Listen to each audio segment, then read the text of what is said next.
Começa agora o Gospel News. Hoje é terça-feira, dia 3 de fevereiro de 2026. Eu sou Karen Crisóstomo e nós vamos juntos aqui pela Rede Gospel de televisão e também pelo YouTube Rede Gospel TV Oficial com as principais notícias do Brasil e do mundo. Vamos aos destaques de hoje. O Comitê de Política Monetária do Banco Central sinaliza início do corte de juros a partir de março e diretores pedem redução no consumo para controle de despesas. Gastos administrativos disparam no governo Lula e gestão petista paga quase 73 bilhões de reais em contas no ano passado. Relator pede quebra de sigilos do filho de Lula na CPMI do INSS para entender repasse de 300 mil reais. Rússia avança na Ucrânia e lança novos ataques contra a infraestrutura energética do país. Capotamento de ônibus deixa 15 mortos no interior do Alagoas. E NFL escolhe Maracanã para sediar os jogos da temporada de 2026. Essas e outras notícias do Brasil e do mundo, agora no Gospel News. Boa noite. O Banco Central confirmou hoje que vai iniciar o corte na taxa básica de juros do país na próxima reunião marcada para março. A ata da reunião da semana passada afirma que o comitê julgou adequado sinalizar o início de um ciclo de redução da taxa de juros, ao mesmo tempo em que reafirma a necessidade da manutenção do patamar de juros em níveis restritivos. O Comitê de Política Monetária entende que o ciclo de queda da Selic é compatível com o cenário atual. O país vive uma desaceleração da economia desde meados do meio do ano passado, e isso pôde ser visto nos resultados consolidados divulgados pelo governo. O IPCA de 2025 fechou em 4,26%, abaixo do teto da meta. O documento divulgado hoje ainda cita um cenário externo incerto, por conta da política econômica dos Estados Unidos e pela escalada das tensões geopolíticas. Diretores do Banco Central também mandaram um recado para o governo Lula e pediram uma redução nos estímulos ao consumo e concentração na disciplina fiscal.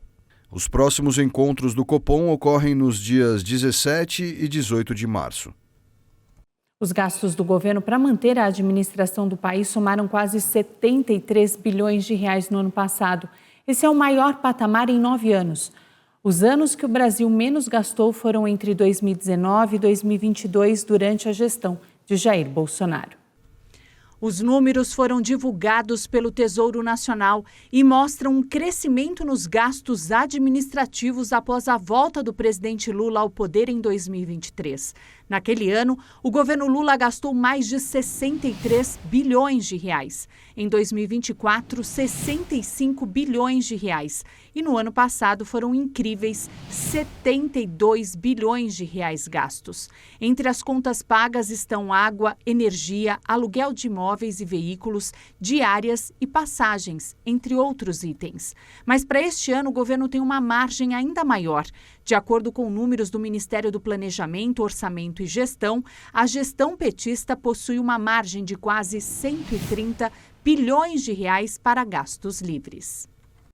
Falando em gastos, a Câmara dos Deputados aprovou uma medida provisória que garante a gratuidade no botijão de gás a famílias inscritas no Cadastro Único e que têm renda per capita de até meio salário mínimo.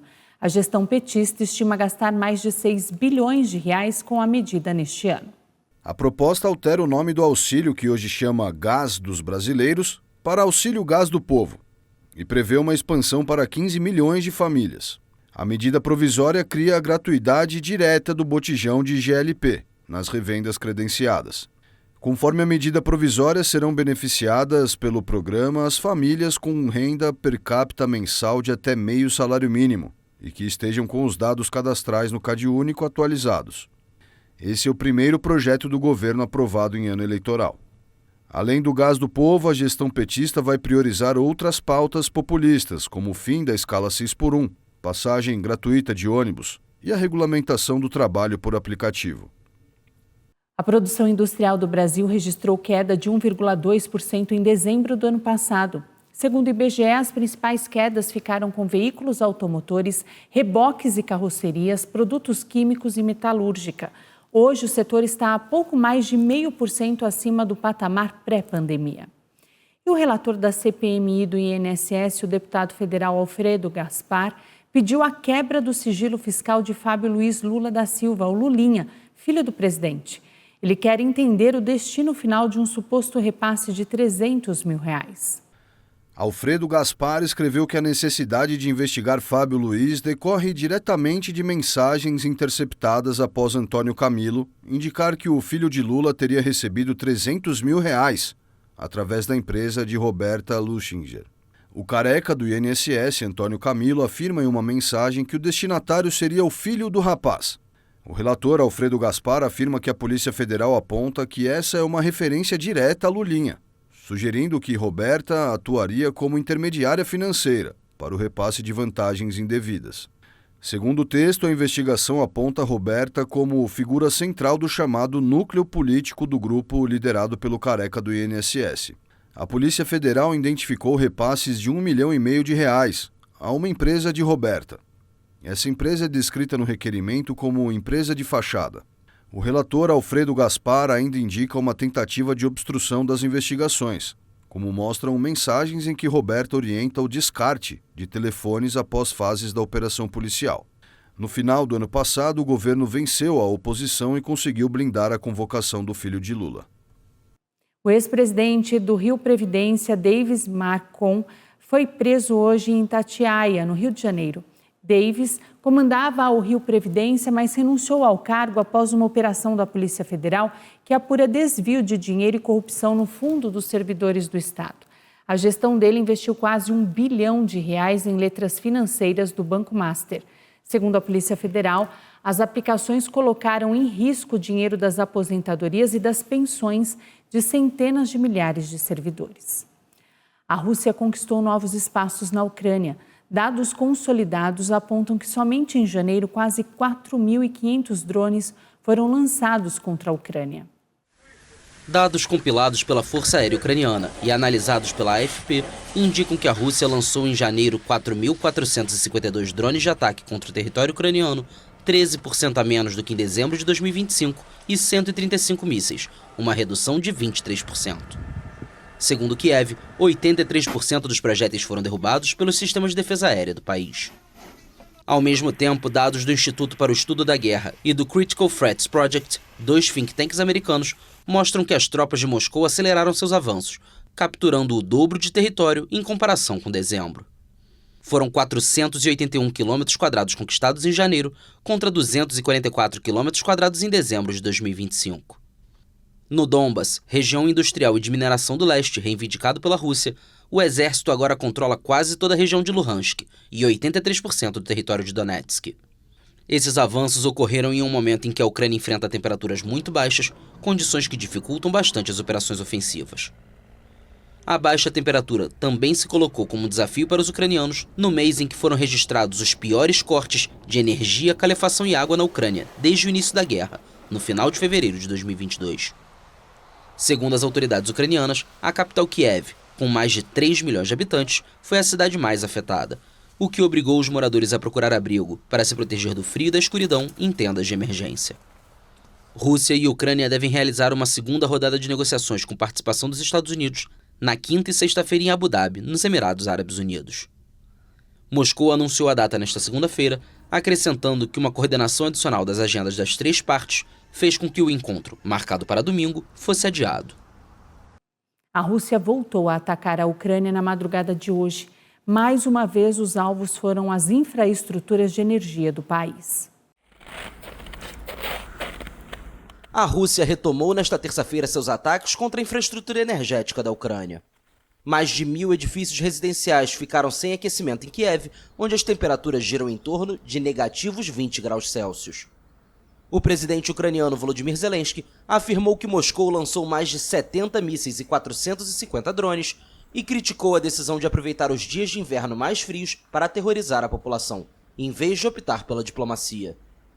Muitos moradores da capital tiveram que se abrigar no subsolo, com uma estação de metrô servindo de abrigo contra os bombardeios.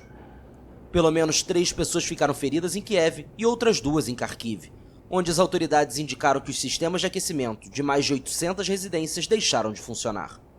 O presidente dos Estados Unidos, Donald Trump, disse na semana passada que o colega russo Vladimir Putin concordou em interromper os ataques contra a capital e várias cidades durante a onda de frio.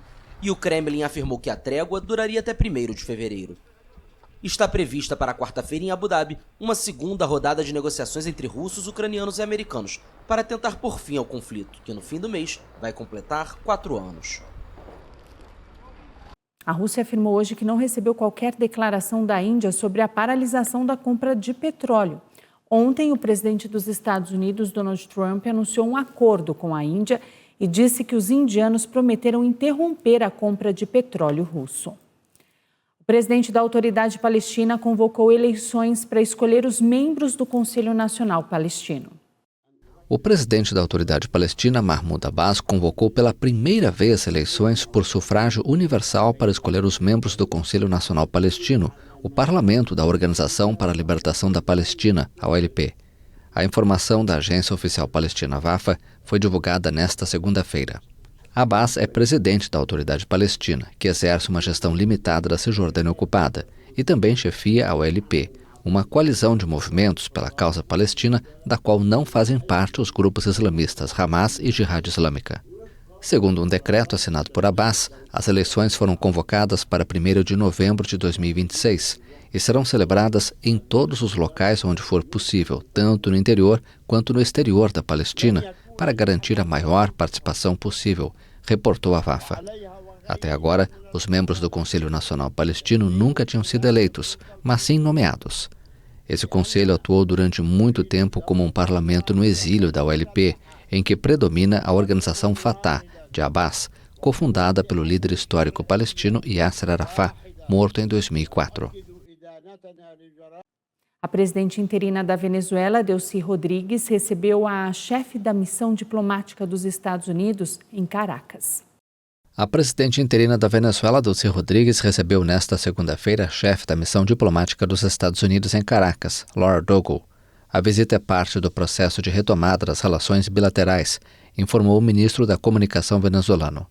A embaixadora chegou no sábado ao país sul-americano para retomar relações rompidas em 2019. Laura lidera a missão americana, embora em princípio seu papel será como encarregada de negócios. A relação entre Caracas e Washington sofreu uma reviravolta com Delcy, que assumiu o poder após a deposição e captura de Nicolás Maduro. O presidente americano Donald Trump diz que conversa frequentemente com Delcy e se refere a ela como uma pessoa formidável. Delcy cedeu aos Estados Unidos o controle sobre o petróleo, uma exigência de Trump, além de promover uma reforma na lei de hidrocarbonetos, que flexibiliza os controles e abre as portas para os investimentos privados. Donald Trump confirmou que o México vai deixar de fornecer petróleo a Cuba. O presidente americano Donald Trump disse nesta segunda-feira que o México deixará de fornecer petróleo a Cuba, pouco depois de ameaçar com tarifas os países que abastecem a ilha. A economia cubana sobreviveu nos últimos anos graças ao petróleo barato fornecido pela Venezuela, mas deixou de receber o produto após a queda do presidente Nicolás Maduro. É uma nação falida agora e eles não estão recebendo dinheiro da Venezuela, nem de nenhum lugar. O México vai parar de enviar petróleo para eles. Na semana passada, Trump aprovou tarifas contra os países que fornecem petróleo à nação caribenha. O decreto, na prática, obrigou os parceiros do país a escolher entre comercializar com a maior economia do mundo ou com uma ilha empobrecida de 11 milhões de habitantes. O México tem relutado em cortar os envios. E a presidente Claudia Sheinbaum advertiu sobre uma crise humanitária de grande alcance que afetaria diretamente os hospitais, o abastecimento de alimentos e outros serviços básicos para o povo cubano. Mas os Estados Unidos são o principal parceiro comercial do México e as tarifas poderiam prejudicar uma economia que cresce lentamente. Embora tenha ressaltado sua solidariedade eterna ao povo cubano, Cláudia reconheceu que não deve colocar seu país em risco diante das tarifas. Trump reiterou também que seu governo mantinha conversas com os dirigentes de Cuba, sem revelar detalhes. Cuba e Estados Unidos estão em comunicação e trocaram mensagens, mas não existe um diálogo entre os dois países, como garantiu o presidente Trump, afirmou nesta segunda-feira o vice-chanceler cubano Carlos Fernandes de Cossío. O fim do fornecimento de petróleo mexicano a Cuba aprofundaria de forma significativa a crise econômica na ilha, a pior desde o colapso da União Soviética em 1991. O presidente dos Estados Unidos, Donald Trump, e da Colômbia, Gustavo Petro, se reuniram hoje na Casa Branca. Os dois trocaram farpas nos últimos meses e Trump acusou o presidente colombiano de envolvimento com o tráfico de drogas e chegou a cogitar uma operação militar contra o país da América do Sul.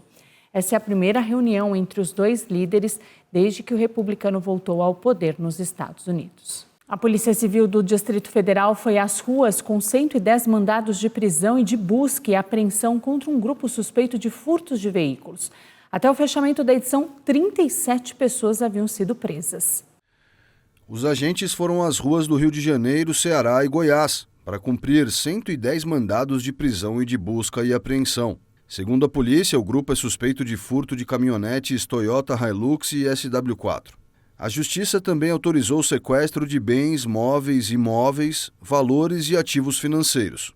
Segundo os investigadores, entre janeiro e dezembro do ano passado, os suspeitos furtaram 53 caminhonetes. Além dos furtos, a investigação revelou que a quadrilha também realizava lavagem de dinheiro e adulterava sistematicamente os carros, com supressão ou alteração de sinais identificadores. As investigações descobriram ainda que as caminhonetes eram levadas para oficinas e desmontadas para revenda de peças. Parte dos veículos era enviada a regiões de fronteira, para troca por drogas. Um acidente na manhã envolvendo um ônibus deixou 15 mortos no município de São José da Tapeira, no interior de Alagoas. De acordo com testemunhas, o ônibus estava com romeiros que voltavam do Ceará para Alagoas, quando o motorista perdeu o controle do veículo, saiu da pista e capotou. 15 pessoas morreram, 5 homens, 7 mulheres e 3 crianças. As identidades deles foram preservadas pelas autoridades. Os sobreviventes foram socorridos para unidades hospitalares da região. O prefeito de Coité do Noia, Bueno e Gino, revelou que, momentos antes do acidente, o ônibus teria feito uma parada para os fiéis comerem e conversarem. Há uma suspeita de que o ônibus estaria transportando ao menos 60 pessoas, acima da capacidade permitida. Em nota nas redes sociais, a Polícia Civil de Alagoas manifestou solidariedade e anunciou a abertura de um inquérito policial para apurar o acidente. Um brasileiro foi espancado em uma estação de esqui nos Alpes da França. A confusão começou após ele pedir para que os agressores parassem de atirar bolas de neve contra ele. Henrique estava fantasiado de Chewbacca, personagem da saga Star Wars, quando tudo aconteceu. Segundo ele, a confusão começou depois que ele pediu para que os agressores parassem de jogar bolas de neve nele. As imagens mostram o brasileiro sendo atingido em cheio no rosto por um homem, que depois o empurra e o joga no chão, perto de uma árvore. Outras pessoas também se juntam às agressões e usam bastões de esqui. Henrique contou ainda que teve um dente da frente quebrado por causa dos chutes que recebeu na cabeça. Ele recebeu os primeiros socorros de uma médica e uma dentista que faziam parte do grupo de turistas brasileiros que estavam com ele no local. A Organização Mundial da Saúde apresentou hoje um pedido de arrecadação de 5 bilhões e 200 milhões de reais para apoiar os serviços de saúde nos países que enfrentam situações de emergência.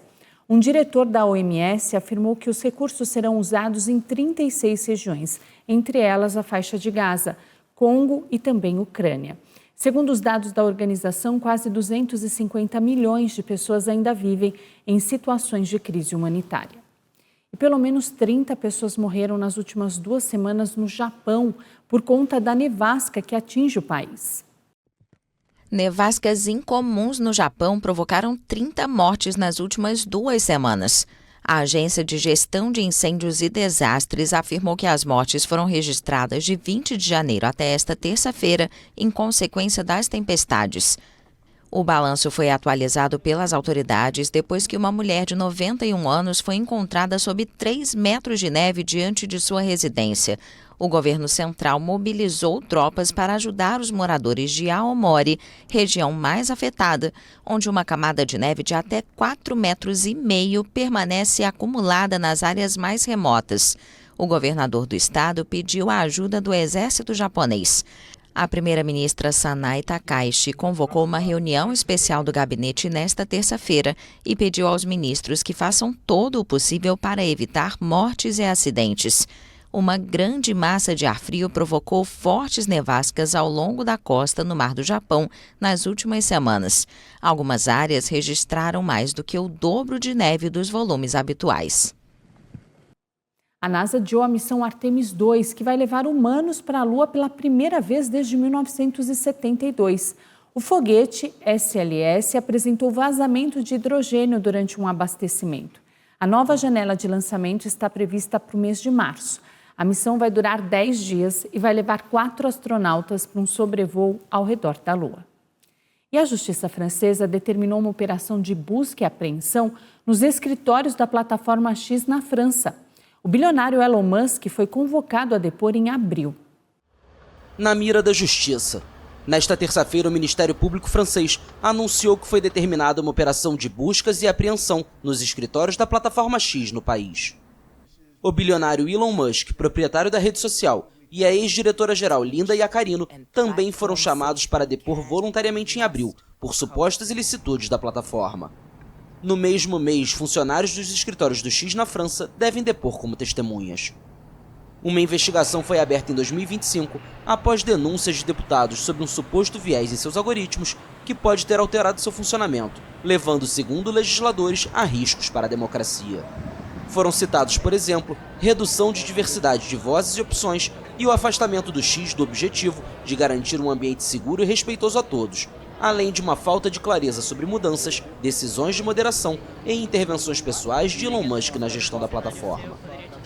Outras suspeitas foram incluídas, como conivência com a divulgação de imagens de pornografia infantil, além de disseminação de conteúdos negacionistas e imagens falsas de caráter sexual pelo Grok, sua inteligência artificial, o que levou também a Comissão Europeia a abrir em janeiro uma investigação contra a rede social. O jogador Lucas Paquetá foi apresentado oficialmente no Flamengo após a final da Supercopa do Brasil. O meia afirmou que fez o possível e o impossível para voltar para casa. Contratação mais cara do futebol sul-americano, o meia Lucas Paquetá disse nesta segunda-feira que espera superar rapidamente a derrota do Flamengo na decisão da Supercopa do Brasil diante do Corinthians por 2-0, que marcou sua estreia. Não consegui dormir, eu me cobro muito por isso, mas o sentido de ser mais cascudo é que hoje é um novo dia, eu tenho que estar de cabeça em pé, eu sei do meu potencial, eu sei do que eu posso entregar ao Flamengo. É só o início, é óbvio que eu queria muito vencer, eu queria muito chegar e ser campeão. Paquetá, de 28 anos, afirmou que priorizou o Flamengo, mesmo tendo recebido uma proposta do Chelsea para continuar na Inglaterra, onde atuava pelo West Ham. Primeiramente, acho que é impossível eu não falar de felicidade, porque a minha decisão ela foi voltada nisso. Primeiro de tudo, obviamente que, como o Boto disse, eu tive outras oportunidades para continuar na Europa, continuar até mesmo na Inglaterra, e o motivo de eu me sentir bem, feliz, que me fez ter essa primeira decisão de voltar ao Flamengo. Segundo, porque todos sabem o quanto eu amo esse clube, cresci aqui, é minha casa. No domingo, na Supercopa, Paquetá começou no banco de reservas e entrou aos 13 minutos do segundo tempo. Ele teve uma grande oportunidade de marcar e empatar a partida, mas finalizou por cima do gol. O jogador reiterou que um dos motivos para voltar ao Brasil foi a pressão que sofreu pelas acusações em um escândalo de apostas, das quais foi absolvido em julho do ano passado. A NFL anunciou o Rio de Janeiro como sede dos jogos da temporada de futebol americano. A organização do campeonato estima 36 milhões de fãs aqui no Brasil. O Maracanã, no Rio de Janeiro, vai sediar um jogo da temporada regular da NFL em 2026. O anúncio foi feito pela Liga de Futebol Americano nesta segunda-feira em um comunicado à agência France Press. A NFL dá mais um passo em direção ao objetivo de expandir o esporte para novos mercados ao redor do mundo. Na próxima temporada, a Liga planeja realizar 8 partidas fora dos Estados Unidos, uma a mais do que na temporada atual. O Rio vai sediar um jogo da NFL pela primeira vez. O Brasil recebeu partidas da Liga Americana em 2024 e 2025 na Neoquímica Arena, em São Paulo. A data do confronto na Cidade Maravilhosa ainda não foi anunciada. De acordo com estimativas da NFL, o país possui uma base de cerca de 36 milhões de fãs da Liga de Futebol Americano. É a segunda nação com mais seguidores da NFL fora dos Estados Unidos, depois do México, com 48 milhões. Entre as outras cidades escolhidas para sediar jogos de futebol americano em 2026 estão Madrid, Paris, Melbourne, Londres e Munique. As cidades na França e na Austrália também serão sedes pela primeira vez. E o Gospel News desta terça-feira fica por aqui. Eu desejo a todos vocês uma ótima noite. Amanhã, a partir das 7, estamos de volta com as principais notícias do Brasil e do mundo. E até lá, você fica muito bem informado no YouTube, Rede Gospel TV Oficial, e também no Spotify Gospel News em 3 minutos. Daqui a pouquinho começa ao vivo, diretamente do Renascer Hall Sede Internacional, o culto de batalha espiritual com o Bispo Sônia Hernandes. Então não saia aqui da Rede Gospel de televisão. Uma boa noite e até amanhã.